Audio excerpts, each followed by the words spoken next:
How you guys doing tonight? Okay, I think we could do a little bit better, just like as per every week. How are we doing tonight? Awesome. That's better. That's a lot better. Cool. So, as you guys all know, there is a guest speaker today. You guys think you know who it might be? Yeah, I'm open for some guesses. It's me. I just turn around. I trim my beard. It's me again. No. No, you guys have two guesses. So better think hard, think heavy. Okay. Sabrina, that's one. Is it a person? Yes, it is a person. Yeah, Brielle, Sabrina and Brielle. Wrong. It is a young man of God. So this person I hold very, very dear to my heart, like I said last time. This is someone that I've been seeing God do so much in his life throughout the past, I guess, like 2-3 years now. It's been a couple of years now that I've known him, and I think God is going to do something amazing through him. Just having conversation with him before, like on a phone call, and hearing what he was like kind of thinking and how he'd been spending time with God, I was just like, man, this is a young anointed man of God, and you guys are about to get a fire message from no other than, can I get a drum roll? Can I get a drum roll? Drum roll, please. You can use your feet. Use your feet. It's louder. Axel! Let's get him up here. Let's round of applause him until he gets up. Let's go. Yes. So Axel is going to take it from here. Give him one last little shout. Hype him up, because he's going to do an awesome job.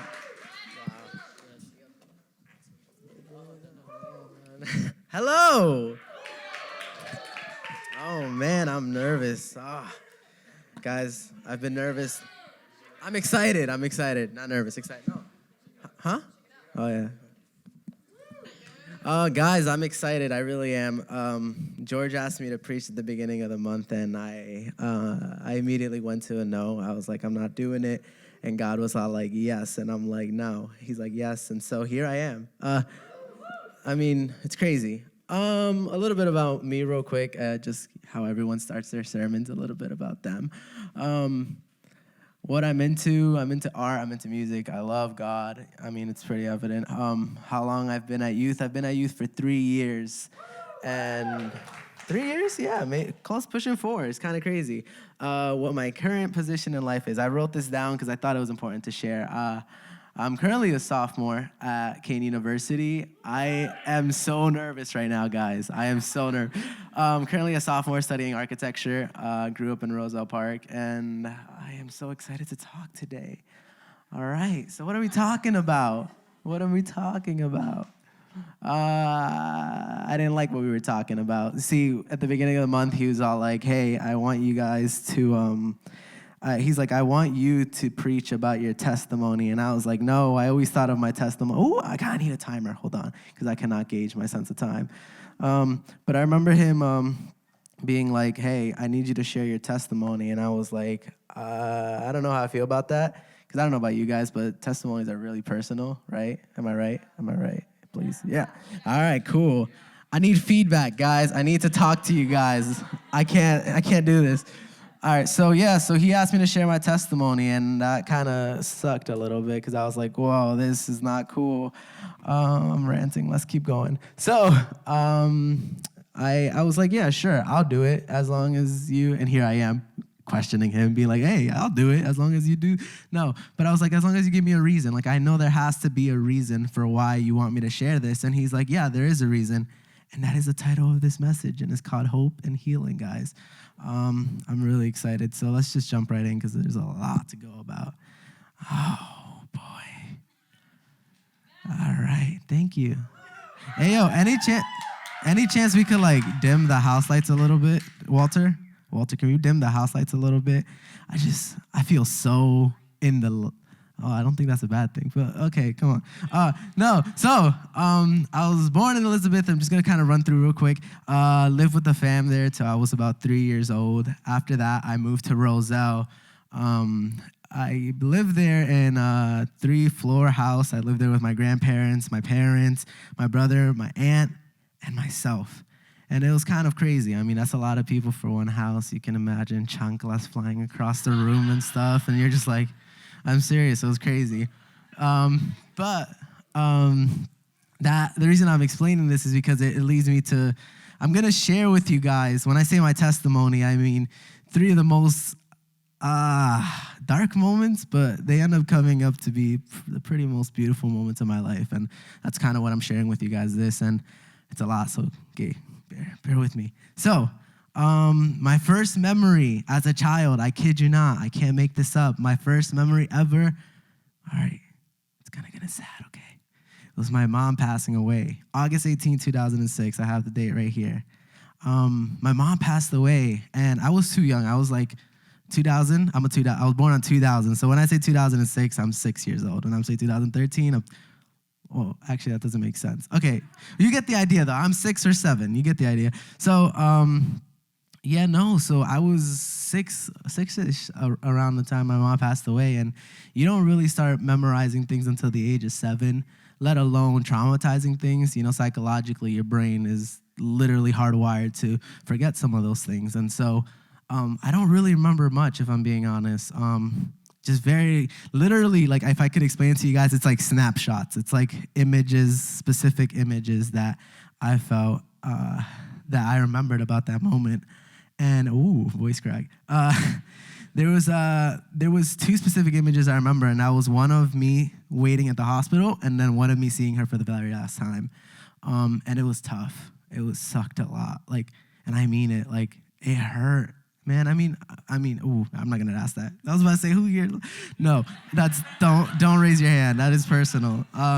No, but seriously though, it sucked. It hurt a lot because growing up, you hear all these kids talk about Mother's Day, and you hear all these kids talk about their family, and then I'm just there like I'm hurting, literally hurting. Hearing the word mom would literally ache my heart. Like it would send so much pain through me. But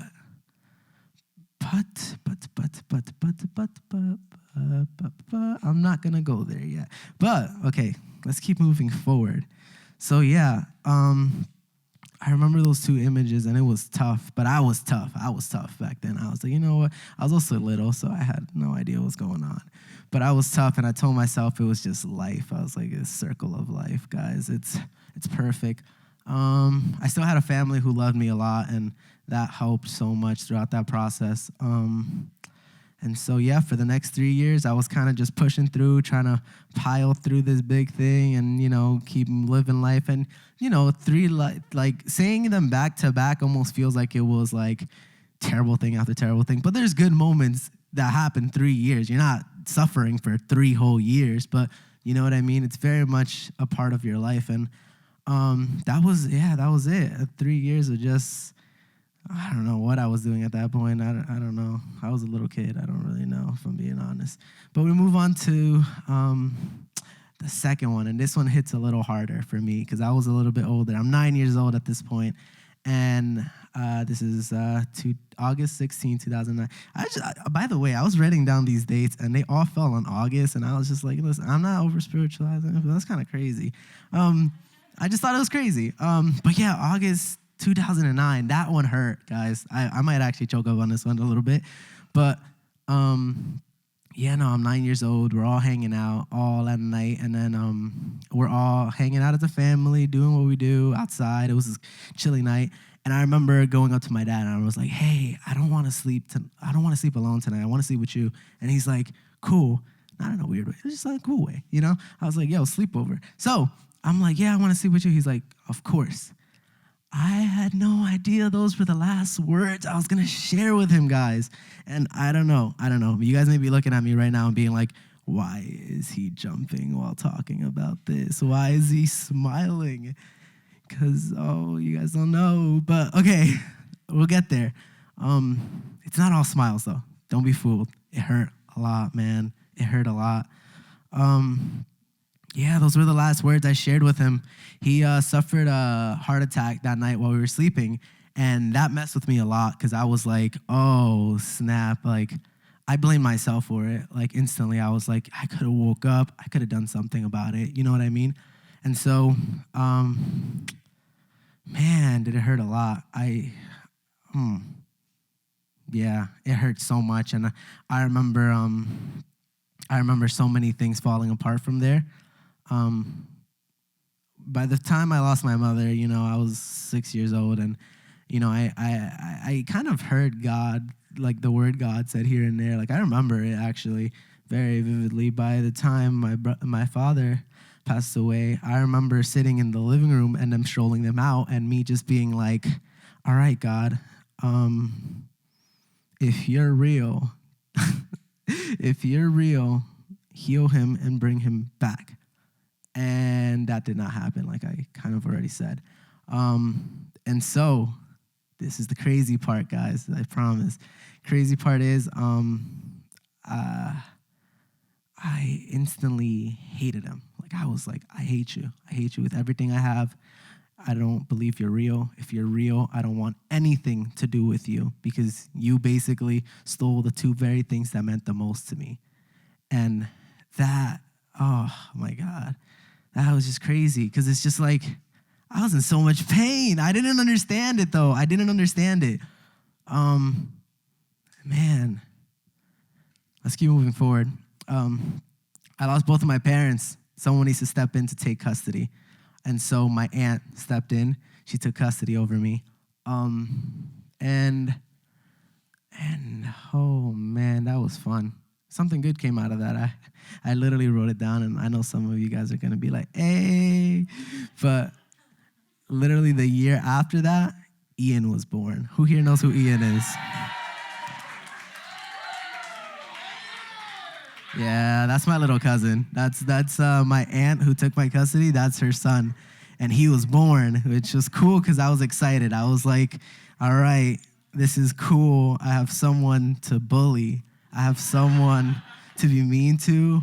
No, but I actually wrote it here. There's something really amazing that happened about that. And it was that with that, the household that I had explained, I was getting bigger and emptier at the same time. It was just like too much. There was too much history. And so my aunt's like, yeah, we're moving. And I'm so excited, guys. I'm like, yeah, we're going somewhere far, guys. I'm like, I do not want to be in this house. I'm like, I am so over this. We literally moved like 3 minutes away. Like, no lie. It's a 3-minute drive. I was just like, I did not. I was so ready to go. I was that kid who, like, you know how there's that kid who's like, oh, I don't want to move. I have all my friends. I wanted the complete opposite. I wanted to leave so bad. That house just brought too many memories, and I was just, it sucked. It sucked living in that house. And so I was just like, yeah, no, I need out. And so the time came where my aunt, her husband, me, and Ian ended up moving to Roselle Park, right? And that's when it got worse. It did the complete opposite of what I thought it would do. I found my aunt and her husband being away from the house all the time, and I found myself being there alone with my thoughts all the time. And that is terrible. That is terrible because I had no friends. I had friends. But none that I shared my story with, and so none that I could really talk about this kind of stuff with. And so it affected my lifestyle. I wrote it here, some of the crazy stuff I did. I thought the world revolved around me because God didn't exist at this point. I told myself he didn't, quote unquote, he didn't exist. Note the quotes. Okay? All right. So I thought everything revolved around me. I was selfish. I hurt people, like intentionally hurt people. I would get close to people just to hurt them. I'm not even kidding. It's the most messed up thing that I'm the complete opposite now, I promise. But it was the most messed up thing. I started drinking, started smoking, did what you thought, like, I don't know. I just started doing so many bad things that weren't bad to me, but they were just ways to get out of the pain and ways to stop feeling what I was feeling and ways to just kind of like get rid of it. And a lot of people around me didn't even know this was a thing. And that's kind of dangerous, actually, now thinking about it. But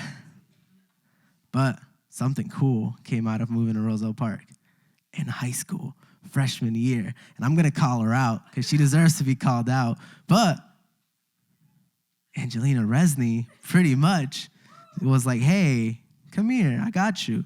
And she pretty much, what she did, she showed me what it would look like for someone outside of my family that cared for me, expecting nothing in return. Like, truly, she showed that to me. And so by doing that, I was like, whoa. I just got a message, good luck preaching today. You're going to kill it. So yeah, she taught me that, and I was like, oh snap, this is interesting. I took her class for 4 years in high school, and I know we skipped a lot of years. I was gonna keep track with you guys, but you know what? We're rolling. So, yeah, no, I'm nervous. I was about to say I'm nervous. So I took her class for 4 years in high school, and throughout those 4 years, I instantly knew there was something different about her. I knew there was something different about Nicole. I kind of met her towards the end. It's kind of weird. Think about this. Picture this, guys. Please picture this. I had like very little friends. Actually, no, I had a lot of friends, but I had a lot of friends, but like none that I was close with, right? And so there was this one time Nicole went to go get some food with some of her friends, and she just kind of saw me there, and I was just kind of, you remember this, Nicole? Do you remember this?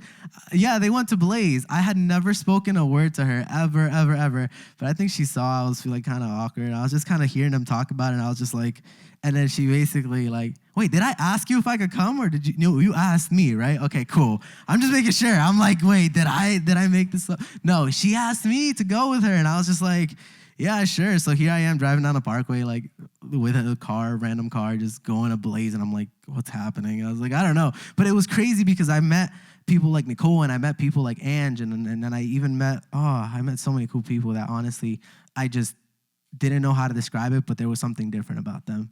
And we all know what that is, right? We all know what that is. I didn't know what that was at the time. Yeah. Throughout this time, keep in mind, I'm doing literally everything possible to be like, hey, you hurt me, I'm going to hurt you back towards God. And so I was like, hey, I'm going to do this, and I'm expecting you to react in some sort of way, right? Complete opposite reaction.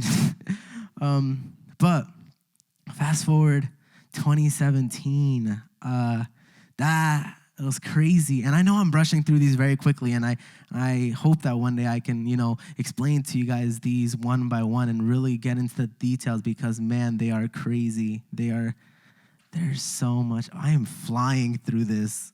Oh, wow. I wish, wow. So I wish, someday I hope that I can like literally sit one-on-one with you guys, and if you guys want to talk about this kind of stuff, because it's crazy what he did. And so, but moving forward, my brother passed away. I know, crazy. I know. Listen, I'm over here and I'm okay right now, right? And that's because of the outcome of all these things and what I've kind of come to know. And it's not to say that I'm always like this, because there's times where, I find myself at my worst, and I'm just like, oh, this, and it hits in a night. So my goal isn't to I'm not here to like pretend to have everything together, right? I want you guys to know that right away. Like, there's still moments where I go home and I literally spend nights crying about it. But I'm standing here talking about it, and I'm perfectly okay. Like, I am good. Like, that's crazy. I don't know. Okay, anyways. Whew. Sorry. I'm excited. So my brother passed away. At this point, I just full on thought I was like his number one enemy. I was just like, I would keep these thoughts to myself because there was no one really to talk to about these things. And so, I was just like, yeah, this is not cool. But in the back of my mind, I would always think, well, now he's mad at me for everything I did to upset him, so he's like getting back at me. I don't know what I was thinking, guys. Okay, hold on. So I was completely certain that I was just meant to be alone. I was completely certain that everyone around me that got too close, I was going to lose. And I still deal with that fear, if I'm being honest. I still deal with it sometimes, and I'm working through it with him, and we're currently wrestling. We wrestle all the time, guys. It's crazy. Currently wrestling about my career choice, too, and oh my, it's crazy. But, sorry, I keep getting distracted. It's just, there's so many good stories, man.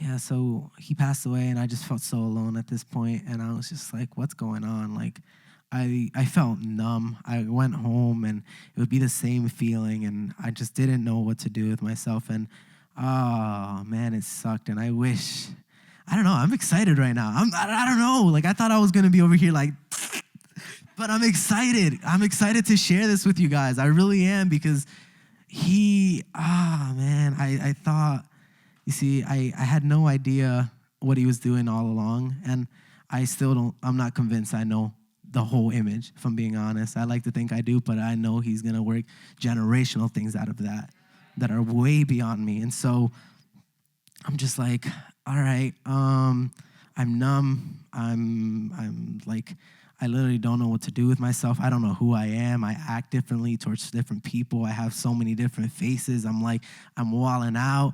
What next? All right. I overheard a conversation, and this is not coincidental. I know for a fact it was not coincidental. I overheard a conversation of Nicole and Ray, and I think Juan, another kid who used to come here. They were talking about youth, and I remember, if I'm being completely honest, I had heard them talk about it a little bit, and I was already kind of inkling at the idea of, like, I kind of understood what it was, right? And I was like, it took me all those three things in order to feel at the point where I was like, I need an actual savior. Like, I can't depend on the things that I was trying to fill in. You know what I mean? I was trying to fill my heart with. Those were not going to fill it. And they would for like a second, not even a millisecond, and then they disappear. But man, I was like, I haven't drank this water. I want to drink it a little bit. Hold on.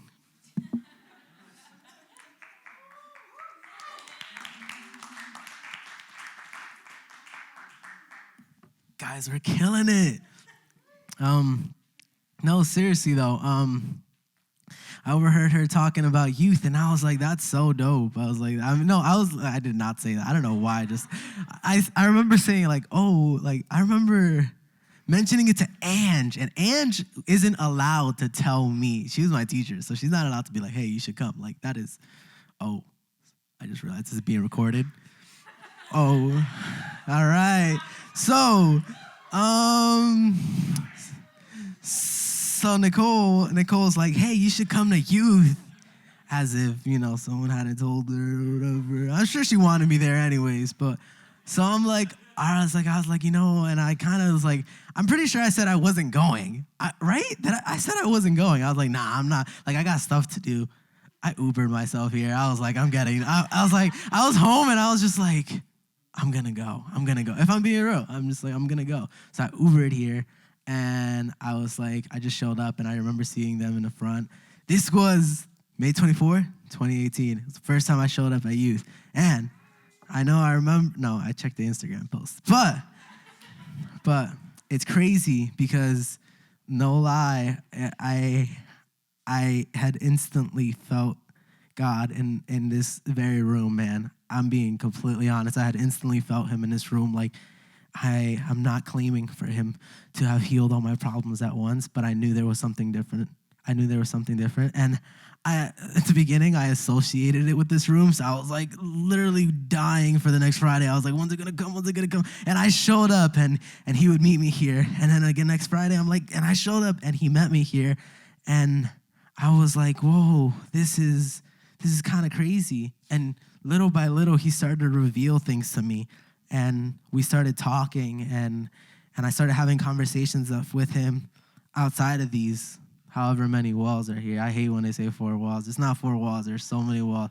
But we started talking, but this very room, and that's why it's so amazing to just be able to talk here and play here and worship, but play and worship.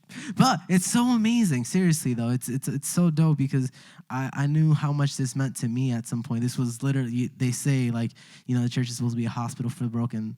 This was my hospital. This was it. I was like, yes, I'm here. But once it got outside of this and I started growing my relationship with God, what did that look like? I started having conversations with him. I started questioning him. And rather than just blocking him out and rejecting him, I was like, hey, okay, this happened. Please tell me why this happened. Please. Doesn't have to be today, but I would like to get some, there's a word I'm looking for. Clarification, clarity, perfect, yeah. I'm trying to get some clarity. And so I'm just like, okay, cool. And man, I'm not trying to say I have it all figured out, but writing this, man, it honestly made me realize so many things. And I write about a lot of things, and I encourage you guys all to write about a lot of things. And the title of this is Hope and Healing. Literally felt him lay it on me while I was laying down. That's so bad. But no, seriously, I was laying down. I just felt him be like, hey, you're sharing this because there is hope and there is healing in your story. And that's why I'm here. And so I looked back at my past, and I was like, why did any of this happen? And what helped is Angelina asked me an amazing question. I'm sorry, I don't mean to make this about you, but she asked me a question, and she's all like, she actually asked it to me and someone else who had suffered loss too, and I kind of shared this with the boy group. I don't know if you guys remember, but he's all like, if you could go back and redo life with them in it, would you? And I said no. And that is crazy. And I firmly believe it, guys. I'm not kidding when I say that, because those very things are the reason why I'm here right now. Like, there's so many great things that came out of it. Like, okay, so mom passed away. And this is just kind of some of the things I wrote down and some of the things I've kind of figured out by now. But my mom passed away, and it literally opened the door for my aunt to step into the picture and become literally one of the strongest persons and one of the most loving, caring relationships I share with anybody in this world. And I mean that. And she raised me like one of her own, and it was one of the most beautiful, it still is one of the most beautiful relationships I have with anybody. It's number 2 actually, but you know what I'm saying? Like, in the moment where I thought, why is this happening? And this is not to say, because, attacks from the enemy are real, right? But this is to say that he saw an opportunity for something greater, guys. He saw an opportunity for something greater, and he really did use it. He used it, and he let my aunt truly, literally raise me as one of her own, and we shared this amazing bond, and it's so dope. I gotta stop saying dope. So tough, guys. So cool. My dad passed away, makes me officially ward of the state. I know that may sound kind of a little, and guys, I know that may kind of be like, what is that? Means that I get to go to college for free. Yes. Amen. Yes. Guys, listen, I know it's not all materialistic, right? But it is amazing to see how many good things can come out of this stuff, right? Yeah? Okay. So, this one was crazy. Something I didn't mention with my brother passing away, and I'm going to mention it. I wasn't going to mention it. I was going to be like, no. But to keep it PG-13, yeah, his actual death was kind of a little more unfortunate because it was at the hands of someone else's, of another man's actions, and it was intentional. And so I was traumatized by this, like literally, like, oh man, I was so upset. But I literally can state right now, I kid you guys not, and some of you guys may be like, what's wrong with him? I forgave the very person who ended my brother's life. And I don't know. That is literally one of the most beautiful moments I've ever had in my life, because I know Guys, come on. Like, who does that? That's not me. That's not me. That's literally me acknowledging the grace God has for me and being like, whoa, if he's giving it to me, who am I to not give it to other people, right? We're called to be like him. And so who am I to be not, oh, man. I'm excited, guys. I'm excited, and my time's almost at an end. But no, seriously, guys, I know I'm kind of running through this because it was a lot to package, and part of me wanted to package this one by one, and I didn't want to share this whole thing, but I really felt God be like, hey, I need you to share this. And so here I am, just doing what he's called me to do. And so honestly, that's really what I figured out with those 3 darkest moments is that, like, God was working through that, and he was, it's funny, he was like the very things that I thought were mess ups, and the very things that I thought was him trying to hurt me, and him being, I don't know, ended up being the complete opposite things. Guys, he had literally won every battle, guys. He had really won every battle. He's never taken an L, guys. He never has, he never will, guys. I believe it, I know it, I've seen it in my life. You see it in the Bible, all the time. I know, I haven't opened this thing. I know. I had a problem with it too, I promise. I had such a problem with it. Because I was like, because when he first asked me, I was like, all right, cool, we're teaching Bible. I'm going to convict some people. I'm not even kidding. I'm not kidding. I was like, yo, I'm throwing rocks. No, I was excited to preach Bible, and he said, hey, I got 2 verses for you to share. A little more formal than that. He said he had 2 verses for me to share tonight, and my testimony too, of course. And this is why I laugh, because Alexa, I looked at you, Jeremiah 29:11. Yeah.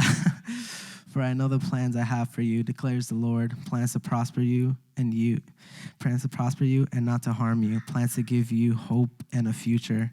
Guys, that is amazing. Please, I'm begging you guys, literally begging you guys, please believe that. Please believe that, guys, because your relationship with God is going to go from like this to this. I promise you guys. From moments where you feel like things are crashing down and things are dark and things are this, you're going to realize, hey, he showed up before. He's going to do it again. He's done it for many, many, many, many, many years. He's done it for many people, guys. You know? I'm actually going to open up this one because I was talking about it with George, and he told me to read a little bit before and after. And there was this one part, he's all like, don't feel forced to share it. And I was like, I know. I'm like, yo, but I did mark it because when the moment he said it, I was like, yes. Yes. And so, Hebrews 16:19, it says, 16:18, we're reading a little bit before. God did this so that by 2 unchangeable things, that is my timer. Let's start again. God did this so that by 2 unchangeable things in which it is impossible for God to lie, we who have fled to take hold of the hope set before us may be greatly encouraged. We have this hope as an anchor for the soul, firm and secure. Guys,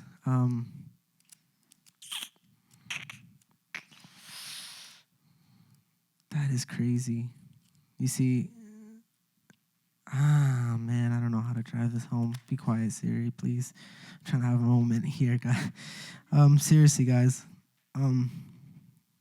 That's crazy. This is not at all what I thought it would be, guys, if I'm being honest.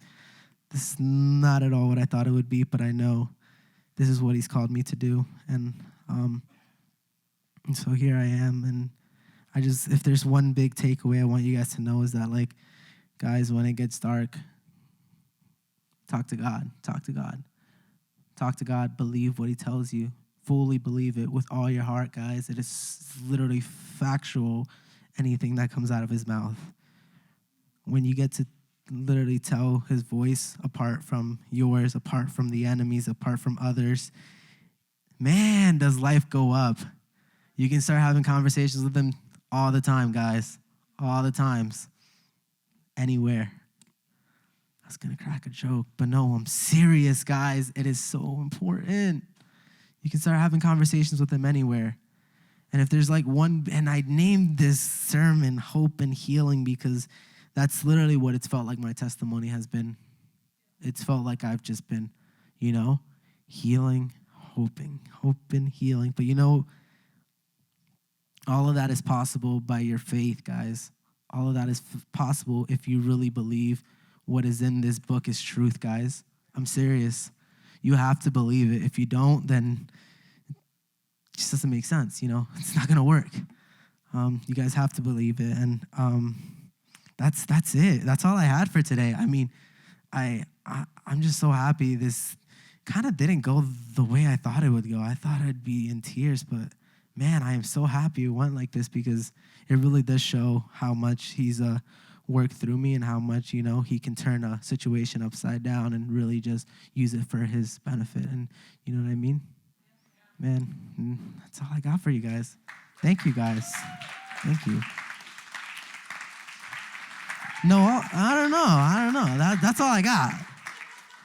We give Axel a round of applause. That's amazing. If we could all rise real quick and we could get like our prayer workers here, and I want you to stay for a little bit longer. We get dim the lights, do the things we normally do, and if we want to get, maybe like 2 people up for worship, like a little acoustic, let's all dim the lights a little bit and stuff. It's because you were preaching that fire. Got hot. We get worship. I think what I love the most about Axel, and I say it all the time, is that I feel like he carries the joy of the Lord in a way that sometimes I'm almost jealous of. And I think that's what the Bible means when it says the joy of the Lord is our strength. And like the darker moments in his life, and man, I can't even imagine like some of the stuff he's went through, and yet he's like, he can't contain it. He's just jumping around. It's like, man, I feel like his life is a better message than half the things I preach. And if there's like, just like you had said, it's like, man, like when he's like begging you to be like, look, go and talk to God. I love that because it's like in those dark moments where the enemy meant to like tell him, hey, you shouldn't be, look what God did to you. Look what God did to that. Look at how this happened. Look at this. Like, why should you praise him? And he still chose to follow God. And he's like, wait, whoa. Now not everything is woe is me. God, I saw that you were paving a way through it all. And so I don't know where anybody here is at, with your walk or what you've been walking through. I think brokenness looks so different for each and every one of us. For some it's loss, for me it's sickness, for so many different people it looks so different. But regardless of what you're walking through, I want to encourage you, if you're walking in a place where and it's so cool because I feel like what I talked about after worship and what he preached on were like the same exact things, and we didn't even talk about his whole message like that, so I know the Spirit of the Lord was using him. But if you're in a place where you feel like it's dark, you feel like you've been going through things, and let's be honest, you've been angry at God for anything that might have happened in your life, I want to encourage you. We have prayer workers here who can pray with you and talk with you, and I'm sure Axel's probably going to be there too, even afterwards if you want to talk with him. And because, man, his life is such an example of the joy of the Lord. We should be jealous of him. Man, that joy, you can't contain it. You're just hopping up and down. You're just like, why am I so happy? What the heck? Is something wrong with me? Oh, it's the joy of the Lord. That is a fruit of the Spirit. And so if we could give Axel one more round of applause for that amazing message. And thank you so much for that. You, man, touched me. But we're going to do one more worship song. Probably He Loves Us or something. And again, I want to encourage you guys, please, if you need it, go get prayer. Obviously, we're going to do small groups and afterwards. Are you good? You need good. He just dies. No, that was anyways. Yeah, if you need prayer, these guys and gals, guys with guys, girls with girls, they'll pray with you, and Nicole's gonna leave us in a little bit of worship.